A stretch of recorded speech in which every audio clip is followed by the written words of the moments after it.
Assalamu alaikum. Biz бүгін Ош шаардык сотунун астында турабыз. Менин жанымда турган жаран аты жөнү Пратов Нурбек. Бул жаранга Ош шаардык ички иштер башкармалыгы тарабынан негизсиз 280 берене жана 267 берене менен кылмыш иши козголуп, 1 жылдан ашуун бул жаран соттон сотко каттап, тергөөдөн тергөөгө каттап, анын арасында 2 күн камакта отуруп чыгып, мына бүгүн акыркы соттук отурум болуп, жыйынтыгында коюлган 2 берене менен толугу менен акталды.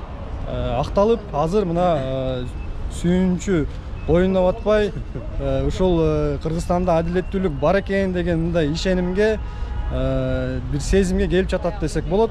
Биз бул материал боюнча дагы кийин иликтөөлөрдү жасап, сиздердин назарыңыздарга сунуштайбыз. İşte жақсы.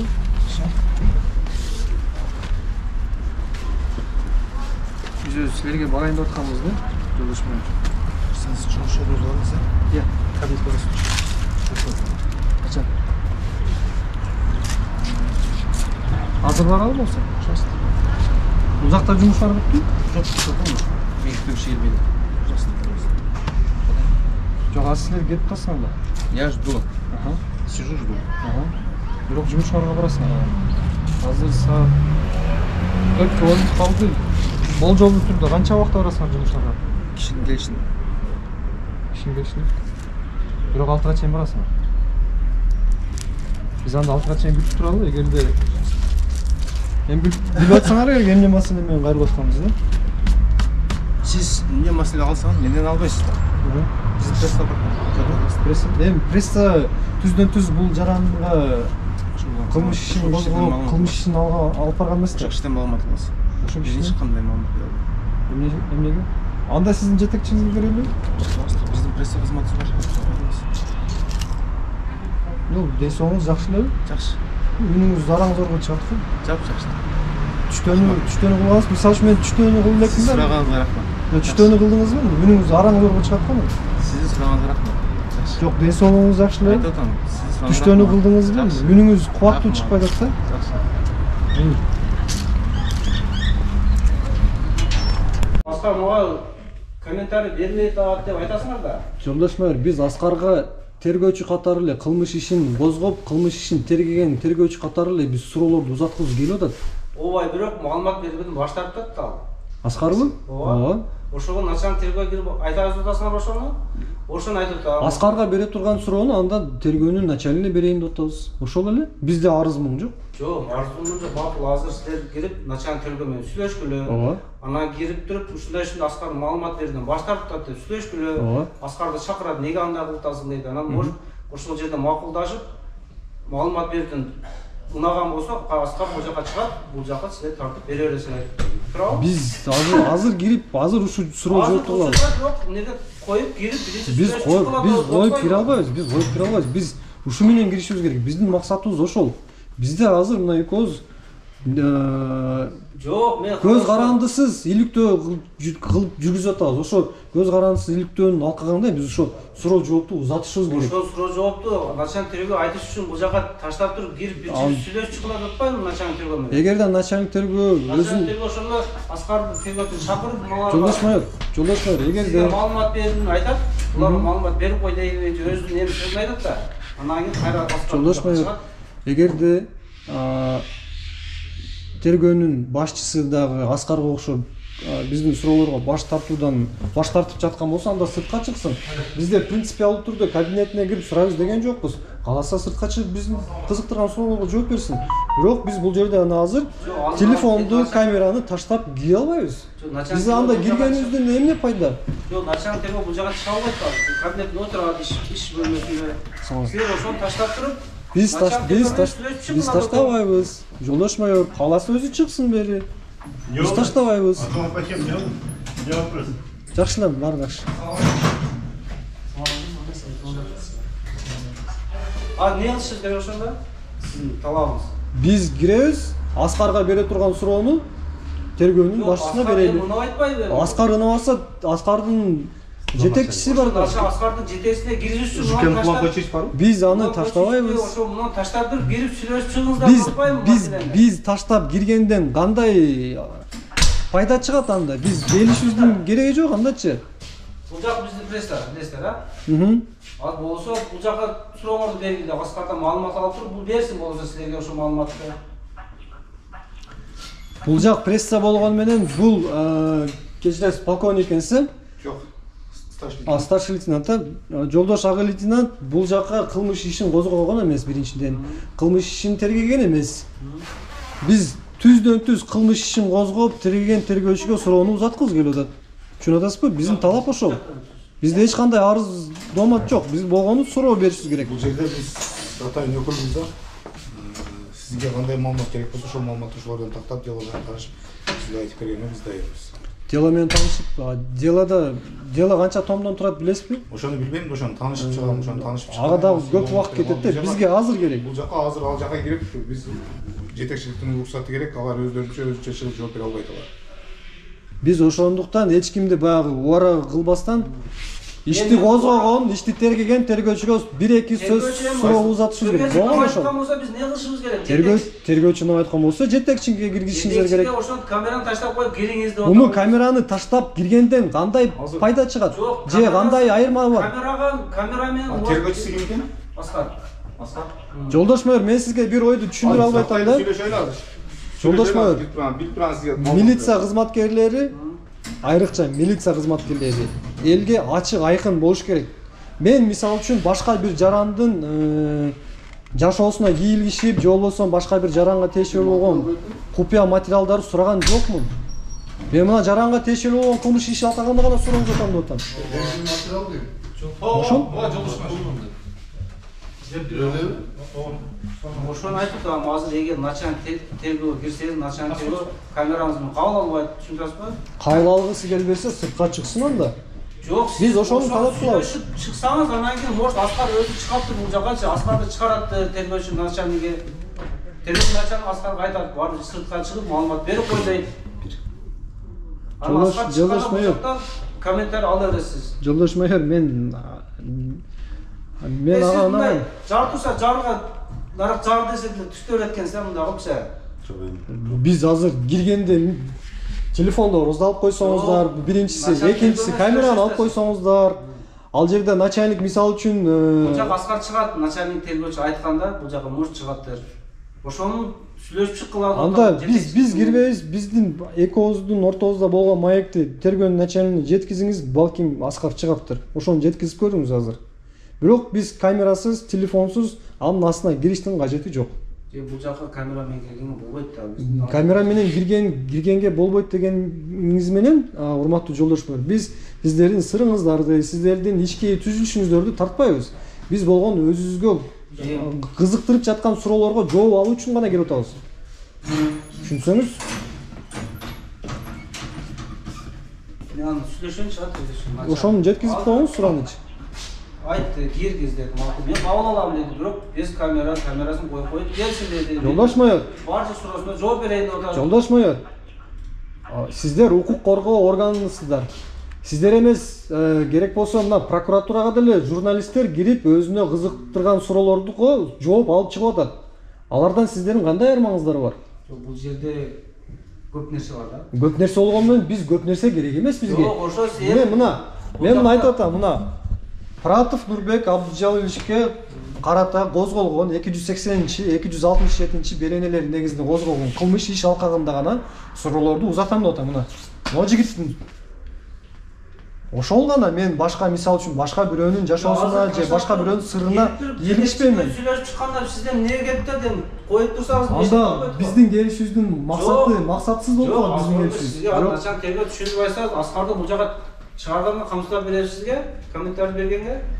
Сиз ошо сиз жагдайды түшүндүрөбүз. Мен азыр жагдай эмне болгонун билбейм. Эмне маселе боюнча экен дейт. Ошондо сиз жетекчиге жеткизип коюңуз сураныч. Азыр мындай да биз эч кимди каралагандан алыспыз. Биз мыйзамдын алкагында гана бул иликтөөнү жүргүзүп жатабыз.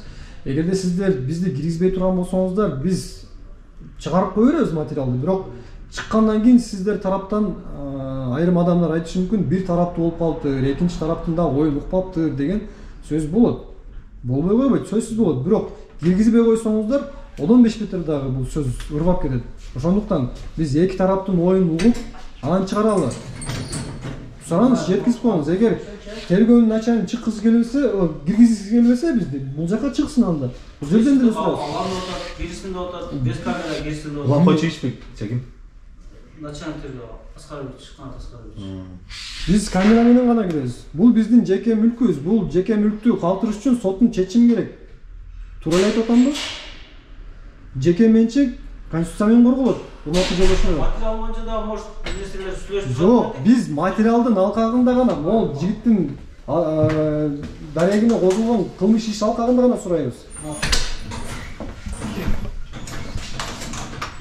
Кандай дейсиз? Сүйлөшүп келдим тергөөчү менен. Ким менен? Ошол сиз айткан Аскат менен. Аскат. Сиз айткан Мурзалич, отурсаң, отуруп сөйлөсөң. Сиз айткан материал боюнча жылдын башында эле шаардык сотко өткөзүп бериптир. Азыркы учурда бул эч кандай маалымат бере албайм, себеби менде дело жок деп айтты. Чынынан бизде дело жок, азыр мен таанышайын дело жок экен. Шаардык сотко өтүптүр. Эч кандай маалымат бере албайм. Шаардык сотто каралып бүткөн боюнча маалымат бар экен анын?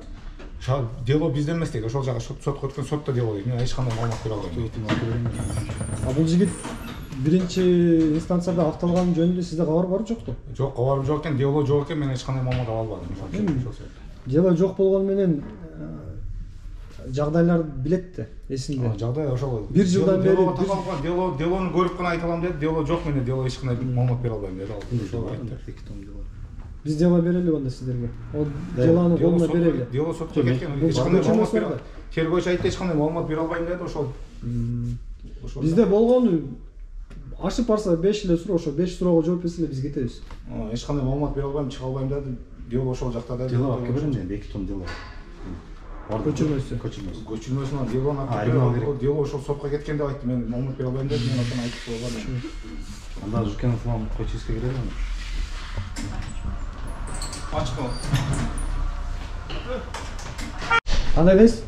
Мен начальник тергөө кабыл алам деди. Эгер камераны таштап берсе, мен суроолоруна жооп берем деди. Сизге. Анан эгер комментарий ала турган болсо, пресс-службага кайрылсын деди. Азыр бул жака мен пресс-службаны айттым. Бул айтсак, буга дагы бул эчтеке билбейт экен. Болсо официально кайрылса, пресс-служба силерге маалымат берет. Пресс-службанын өкүлү азыр сүйлөп кетти. Сүйлөштү? Ал сүйлөп кетти.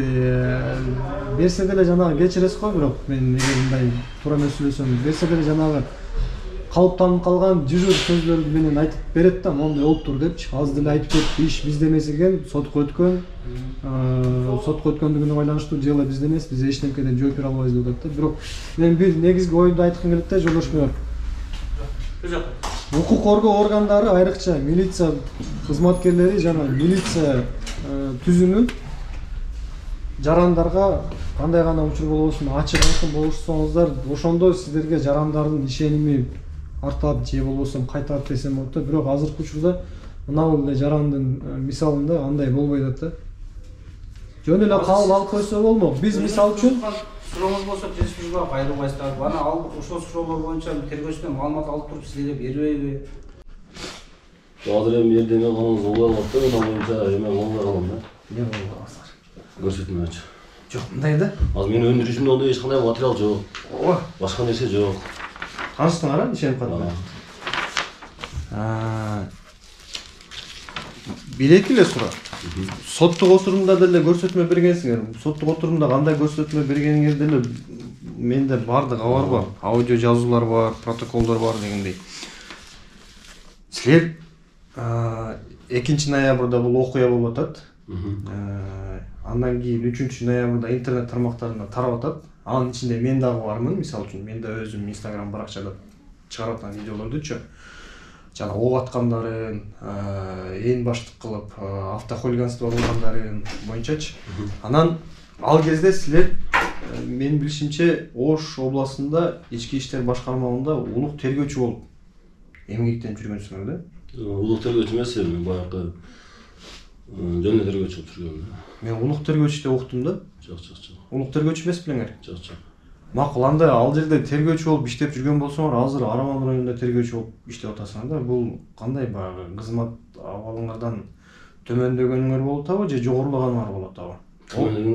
Жок, бул эми баягы буйрук экен, кайда буйрук болсо ошол бар иштейсиз да. Бул эми бул сурооңуз эмес да.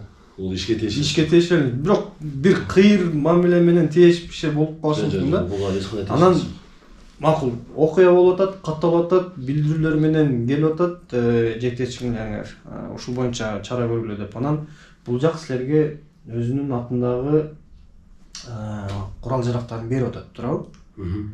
Ошол учурда, берип аткан учурда азыр кептин бардыгы тиги Ош шаардык прокуратурасы апелляциялык сунушунда жазып атат да, газотравматикалык менен ок аткан депчи. А бул жак силерге бардык курал-жарактарын берген, туурабы? Анын ичинде газотравматикалык дагы. Ошондой болгонбу? Өзү негизи бул убакта аржаларын берген. Уже мен эсимде бардыгын берген. Анда уже эсимде жок, бирок бардык аржаларын ошо тергөө өткөзүп берген. Эгерде силердин эсиңерде жок болсо мен эстетип коеюн. Сайсыз 12 калибринде Kral Arms'ты берген, 4,5 мм пневматты берген, анан травматты дагы берген. Туурабы? Эстеп атасызбы? Травматты берген, бирок травматты бергенден кийин могул жерде мына өзүңүз иш материалында кагазда болчу. Аткаруучу Өмүрзак уулу Өсөр деп өзүңүздүн номериңизди да жазып. Анан могул жерде карасаңыз, мына жазууну бул жерде эмне деген жазуу бар эле? Эмнени өчүргөнсүз? Же сиз өчүргөнсүзбү? Ким өчүргөн? Ушул суроо. Кайсы жерде? Өчүп турбайбы жазуу? Ошону ким өчүргөн? Же сизге чейинби, же сизден кийинби, же сизби? Жок, бул менен кийин өчкөн эмес болуш керек. Себеби бунун оригиналы менде бар да, силер өчүрмөсө болуп атпайбы? Оригинал алдым деген бар. Бул менин убагымда ушу ашча жазылып калып өчкөн болуш керек. Астагы эсимде жок да. Башка айтканда сиз өчүргөнсүзбү? Бунун түп нускасы бар да менде. Ашча жазылып калган учурдан өчкөн болуш керек. Анан сиз азыр айтып атпайсызбы? Мен эсимде жок депчи. Мен сизге эстеп атам. Kral Arms'ты берген, травматты берген, анан пневматты берген. Ал боюнча мына өзү дагы сүрөткө тартып алган. Мына сизде туурабы? Ооба. Сиз мына Kral Arms туурабы? А могул жерде жаткан травмат болуп атат. Туурабы? Мына. Сүрөт бар. Дагы эки сүрөт бар андан кийин. Ошого айтсаңыз, мен жана башында биринчи суроону айтпадым. Сиз Ош областында улук тергөөчү болуп кызмат кылып жүргөн деп угуп атам да менчи. Сиз азыр жөн эле тергөөчүмүн деп атасыз. Эми кандай болгон ичинде дагы Ош областык ички иштер башкармалыгынан Араван райондук ички иштер башкармалыгына сиздин которулуп калганыңыз бул сиз үчүн кызматтан жогорулашыңызбы же төмөндөшүңүзбү? Кандай баа бере аласыз? Жок, мен өзүмдүн баягы жеке билдирүүмдүн негизинде келгем да бул жака. Жеке билдирүүнүн? Эми кызматтан кызматка которуш боюнчачы. Ротация жолу менен. Ротация жолу менен. Анан ал жерде өзү алып тергөөчү иштейт экен. Анан бир штат кыскарган. Бир штаттык бирдик кыскарган. Ошол убакта именно менин баягы штаттык бирдигим кыскарып калган, эме болупчу. Ошол түр келип калган. Ал жак баары мыйзамдуу эле болгон. Ошол себептен ушул жака которулдум. Анан кийин мен распоряжение чыктым дагы, кийин анан кайрадан өзүм билдирүү менен бул жака жумушка кирдим. Түшүнүктүү.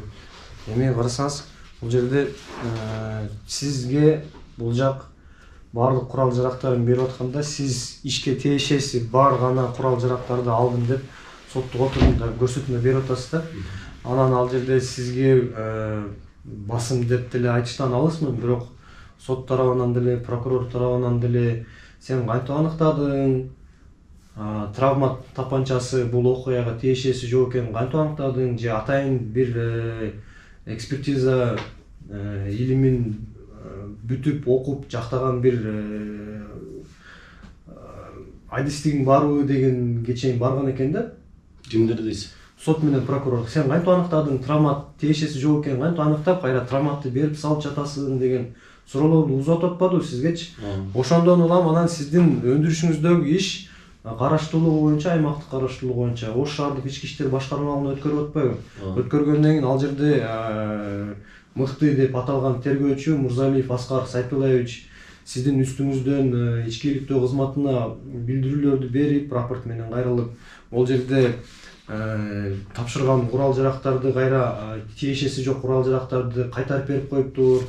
Андан сырткары дагы сурак кылбаптыр деген жүйөлөр менен үстүңүзгө аттанган беле рапорт берип? Эми ичкиликтүү кызматына мен бир гана бияк процесс менен арыз боюнча бардым Тансакачы.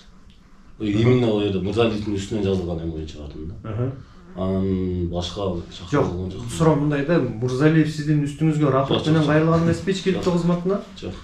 Мен ошол себептен сизди ушул жакка которуп койдубу деген менде бир мындай шек бар да. Не себептен дейсиз?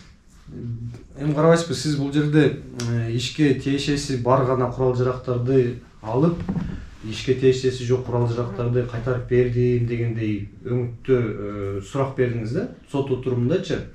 Анан караштыруу боюнча Мырзалиевке берилип атканда иш, областтын шаарга которуп атканда бул жерде травматты кайтарып берип коюптур, андан сырткары сурак кылбаптыр деген жүйөлөр менен ичкиликтүү кызматына кайрылган деген менде мындай такталбаган маалыматтар бар да. Мен сизден ошону сурап алган келдим өзүнүзчө. Ал боюнча эгер кайрылганда мени да чакырышат эле да. Бирок ондой эмелер болгон жок. Бул мисалы үчүн бир күндүк эле нерсе да, бир күндө бар тергөө аракеттери түшпөйт да. Түшүнүктүү. Демек жанагы сиз жогоруда айтып кеткен штаттык бирдик кыскарган үчүн эле сиз ушул жака которуп өзүнүн калоо менен эле келип которулган. Так, мол 24 ноябрь 22-жыл дейт. Ош шаардык ички иштер башкармалыгынын тергөө кызматынын начальниги милициянын полковниги Иман Аконовго дейт.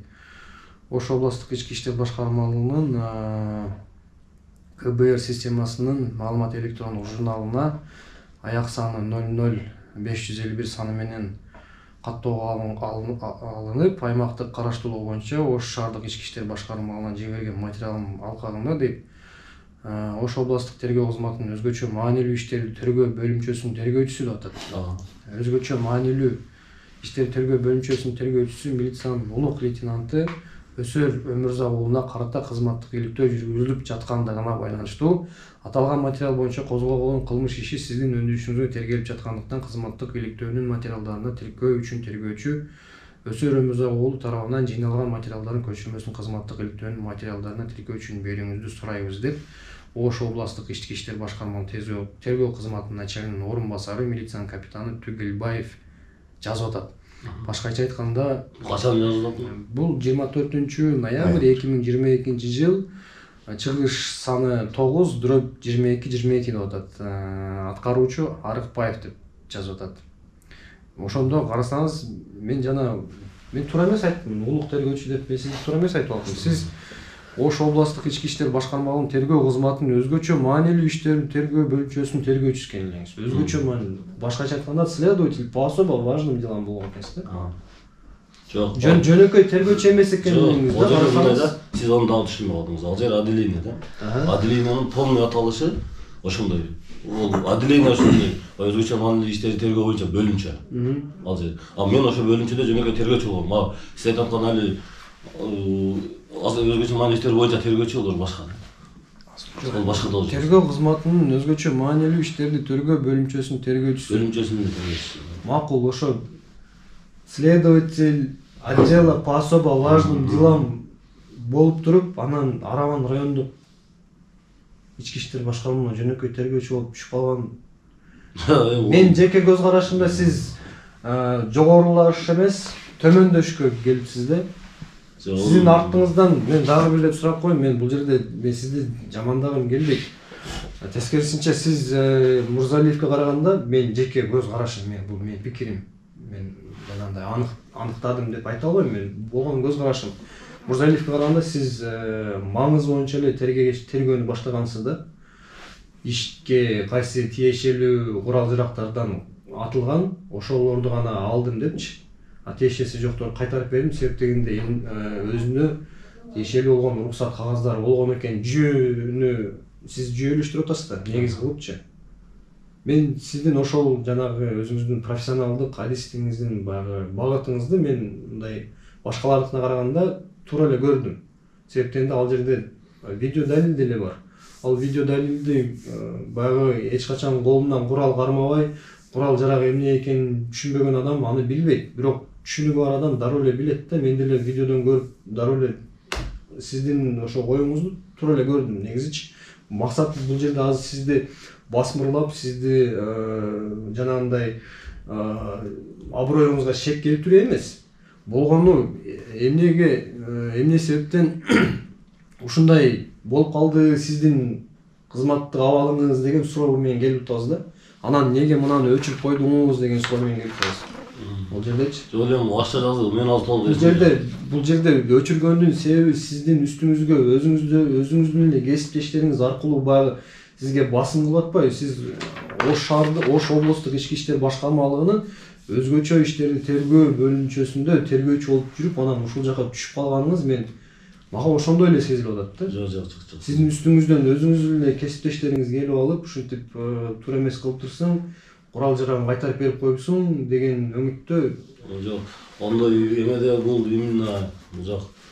Менин правдын эмеси боюнча ондой маселе жаралган. Түшүнүктүү. Эми мына ок аткан куралдар боюнча да сурайынчы, айтсаңыз, сиз соттук териштирүүдө мындай көрсөтмө берип атасыз да. Прокурор сизге суроо берип атат. Сен эмне ушундай адистиңби же экспертсиңби, антип аныктап койдуң деген суроого сиз айтып атасыз.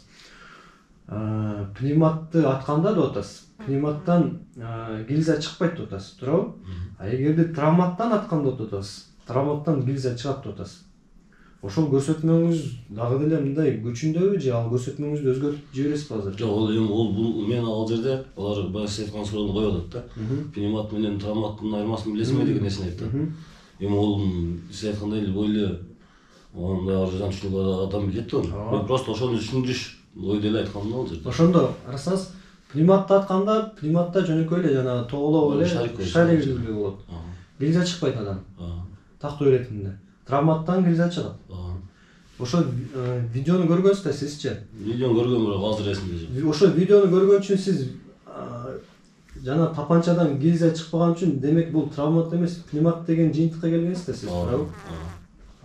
Ошону такташ. Бул эми азыр мындай да, мен айткан сөзүм бул экспертиза жыйынтыгы эмес. Экспертиза жыйынтыгы эмес.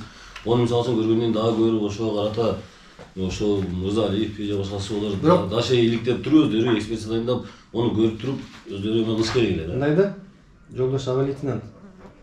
Акыркы экспертизада видео техникалык баллистикалык экспертиза дайындалып турда сот тарабынанчы. Анан ал эксперттер мындай деп атат. Травмат тапанчасынан атылышы мүмкүн деген так жооп берген эмес да. Травмат тапанчасынан атылган деп айткан эмес. Аныктапчы.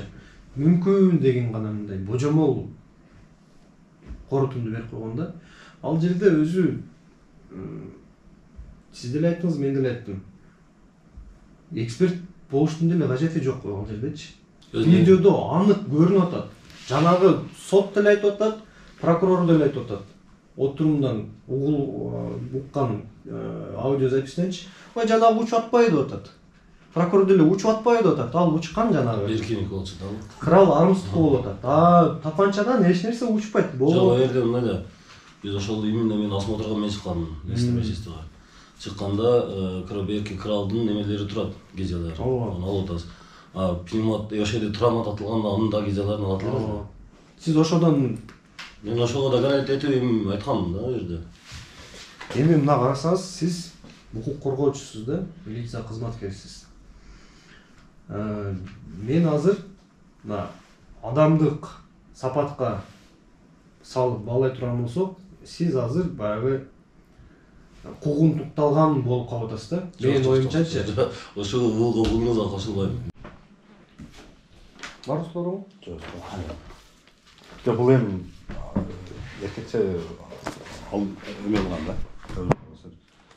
Ал жерде кылмыштын курамы жок деп айткан негизи башында эле. Бул ограничится тем, что он штраф 500 сом төлөйт деп айткан да. Мага айткан эмес, сен эстесең, начальник ким эле? Берки замначальник аты ким эле? Намаз фит айдаган, көк фит айдаган. Десятка начальник. Ошолго айткансың. Бул жерде не кылбасак дагы деген, мен эшикке чыгып тур деди го. Эшикти кичине ачык калган эле ошол жерде айтты. Не кылба сен айткансың, ошол замначальник айткан да. Аты ким эле ошо? Назар. Туурабы, Назарбы? Жуман Назаров. Бирок Назар деп койду. Назарга айткан, не кылабыз дегенде бул айткан. Не кылбасак дагы деген, бул 5500 сом штраф менен ограничится все деген. Дегенде анан экөө сүйлөшүп ал бул деп анан Укук бузуулар кодексине кирет деп өзү айткан. 5500 сом менен ограничится деген. Бул жерде кылмыштын курамы жок деген. Жолдош Агалисиңер. Чоңуздар. Кызматтагы жогорулар болсун, эч качан төмөндөр болсун. Силерге окшогон багы мыкты алистер өзү иштеш керек багы. Сибирге сүргүнгө жөнөтүлгөндөй болуп, ар жака куугунтуктабастанчы. Өзү мыйзам боюнча ошондо туура эле айтып кетти. Кылмыш жаза кодексинин алкагында эмес, укук бузуулар кодексинин алкагында гана бул иш аякташ керек эле. Бирок тилекке каршы багы Кыргызстан сыйкырдуу өлкө, сыйкырдуу бир жол менен ушинтип соттолуп, биринчи инстанциядан акталып, азыр прокуратуранын сунушу менен кайра апелляцияда. Мен бул жерде негизи ол. Мен жеке адам катары жана мен деле юристмин, силер деле юридикалык факультет бүтсөңөр керек, же академияны бүтсөңөр керек. Мен адам катары жана кесиптешпиз да кандай болсо дагы, кесиптеш катары мен силерге ийгилик каалайм. Болду, сизге дагы ийгилик. Олар эмеден билем арыз алган өзү. Бияда арыз барбы? Ушул жери бар. Азатка атасың. Өзү негизи бул хулиганство менен иш кылып атышат да. Бул такалышны авин менен отур. Бул жерде бирден арызы потерпевший болуш керек да. Потерпевший жок, буну 2 күнгө камап коюп атпайбы? Мыкты тергөөчү. Комментарий берейин да. Мейли. Рахмат жок. Жолдош Агалисиң эмне болду? Азыр ушул жабылып экен. Может, жетекчиликтеби же байланыштан албай атат азыр. Жетекчилик ким? Салимбеков болуп калабы жетекчиликте болгонбосо? Жок, эми может. Жок, Жолдош Агалисиң сиз мындай деп атасыз да, Салимбековду жок деп атасыз. Кубатидиновди жок деп атасыз, туурабы? Эме Кубатидинов албай атат азыр немеден чалдым эле. Жок, сиз иш бөлмөсүнөн чыгып көрүңүз, түшүндүрүп көрүңүз жагдайды. Ушундай эки жаран көрдүм, эшиги жабык экен. Жабык. Салимбеков да жок. Тиги Рajapов чакырып койсун мен мына арыз. Жолдош прокурор, азыр биздин алдыбызда жөн жактоочу кирди деп Тура там эми сиз кирип койдуңуз ошого? Ал Салимбеков келген жок, ал бөлүм Башчылыкка башчысы кирди, туурабы? Бөлүм башчысы ким? Бөлүм башчынын аты ким? Жунусов Тилек. Жунусов Тилек. Сиз сизге түшүндүрдүм го бул жерде. Жолдош Агалисиң, сиз бизди көрдүңүз, биз келдик, туурабы? Калыстык болуш үчүн эми потерпевший да эр түрдүү ойлор кетет да, тем более. Потерпевший жок. Ишенесизби ошого? Потерпевший жок. Сотто мен потерпевший эмесмин деп атат. Биздин арыздообуз жок деп атат. Потерпевший жок. Биз бүгүн мына 3-ноябрь 2023 жыл. Тем более эми азыр саат 3-кө 14 мүнөт калды. Биз эртең менен да келгенибиз аныкпы? Мен да түшүндүрүп коеюн. Жок, топсон биз эртең менен сизге келдикпи саат 11-де. Сизге түшүндүрүп коеюн деп. Жок, сиз суроо берип мындай өзүңүз эле түшүнөсүз го, сиз юридик билимиңиз барбы? Мен сизге суроо берип атам. Биз сизге эртең менен саат 11-де келгенде Рajаповду чакырып коюңуз. Салимбеков чогулушта деп айттыңыз, туурабы? Мен укуңуз келбесе анда мына кишини чакырып коюңуз, мен ушуну арыздын мына эме. Жолдош Агалисиң, биз сизге эртең менен саат 11-де келгенибизди сиз тастыктайсызбы? Жогору турган инстанциядан буга берилек болсо, эмне кылабыз? Жок, сиз өзүңүз оюңузду айтпайсызбы азыр? Эмне деп айткандыңыз? Ошол келсе мен сизге телефонуңуз номеринизди алган байланышып коем сөзсүз, хорошо? Биз азыр жогоруда айткандай бүгүн 3-ноябрь 2023 жыл. Азыр 14:48 болду, тагы убакыт. Биз бүгүн эртең менен келгенбиз. Жана кече да келгенбиз. 2-ноябрь 2023 жыл. Болжол менен кечки саат 4-төн өтүп келгенбиз, 16:00-дөн өтүп келгенбиз. Келип, прокурор, Ош шаарынын прокурору Малик Бектургановдун кабыл алуусуна жазылалы деп келгенбиз. Бирок кечеги нөмөтчү прокурор кабыл алууга жазылуу иретинде эмес, тирүү кезек менен кирсеңиздер болот деп айткан. Ошондуктан биз эртең менен келгенбиз, саат 11-де. 11-де келгенибизде прокурордун орун басары Чыңгыз Салимбеков деген экен. Ага келгенде бул нөмөтчү прокурор азыр Чыңгыз мырза чогулуш өткөрүп жатыптыр, 3төн кийин келип көрүңүздөр деген. 3төн кийин келдик, саат 2-де келгенбиз. 2-де келип, азыр мына өзүңүздөр көргөндөй 40 мүнөттөн ашык күттүк. Күткөнүбүздө бизге эч кандай бир мындай жүйөлүү себептерди атай алган жок, же ордунда жок дейт, же телефонун албай жатат дейт. Макул, анда экинчи орун басарга Кубатидиновго киргизиле дедим. Ал дагы иш бөлмөсүндө жок экен, эшиги жабык экен, телефон чалсам албай атат дейт. Анда эмне биздин Ош шаардык прокуратурасында шаардык прокурор кызматтык эргүүгө кеткен болсо, эки орун басар тең жумуш ордунда жок дегенди түшүндүрөбү бул? Же биз мына камера менен кирип, мол жигиттин Пратов Нурбек Абдыжаловичтин кылмыш иши боюнча биз кылмыш иш алкагында гана бир-эки суроолорду узаткыбыз келген. Ошол суроолорду узатыш үчүн камера менен киребиз деп алдын ала мен эскерткем нөмөчү прокурорго. Балким камерадан коркуп атат же эмнеден коркуп атат? Бул жигитке шаардык ички иштер тарабынан, тагыраак айтканда тергөөчү Мурзалиев Аскар тарабынан кылмыш иш козголуп, бир эмес эки берене менен кылмыш иш козголуп, андан кийин ал кылмыш иш ошол эле козгогон тергөөчү тарабынан кыскартылып токтогон болчу. Бирок ага карабастан кайра бул иш жанданып сотко өткөн. Сотко өткөндөн кийин биринчи инстанциядагы сот бул жигитти толугу менен эки берене боюнча дагы актаган. Актагандан кийин бул прокуратура, Ош шаардык прокуратурасы Курсантбеков деген прокурор тарабынан апелляциялык сунуш берилип, мына азыркы учурда Ош областтык сотунда апелляциялык иретте каралып жатат. Эми урматтуу башкы прокурор Курманкул Токторалович, мына бүгүн 3 ноябрь 2023 жыл саатына 3-кө 10 мүнөт калды, 15:00-гө. Эки прокурордун орун басары жумуш ордунда жок.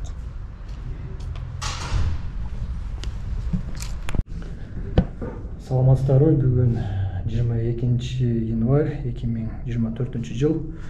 Бул жакты таанысаңыздар керек, буга чейин дагы чыгып жүргөнбүз. Эмне демекчибиз?